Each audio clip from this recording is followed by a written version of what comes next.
আমি শ্রেয়া বিশ্বাস আর চলে এসেছি ছোট্ট একটি মিনি ব্লগ নিয়ে। তো এখন দেখো কটা বাজে, এটা বাজে রাত 2টো, ঠিক আছে, রাত 2টো। তো আমি কি করছি এখন তোমাদেরকে দেখাবো রাত 2টোর সময়। দেখো এই যে আমার ঘরে দেখতে পাচ্ছ কী অবস্থা রয়েছে। তো আমি এখন জামা কাপড় এগুলো ধুয়ে দিয়েছিলাম, তো সেইগুলো এখন রেডি করছি দেখো ভাঁজ ভাঁজ করে।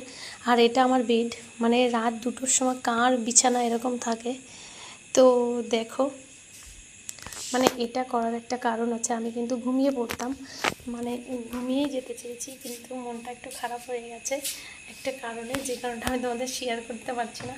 সত্যি আমি জানি না, আমি সবসময় কেন বন্ধু হোক নিজের তো যাই হোক, সে আমি এখন বন্ধুদের থেকেও ঠকে যাই, কেন যে আমাকেই সবাই ঠকে আমি এটা বুঝি না। নাকি এটা আমার ভুল যে আমি সবাইকে একটু সহজে বিশ্বাস করি আর ভালোবেসে ফেলি, কোনটা ভুল আমি এটা জানি না, কিন্তু সত্যি মানুষ আমাকে খুব ঠকায়।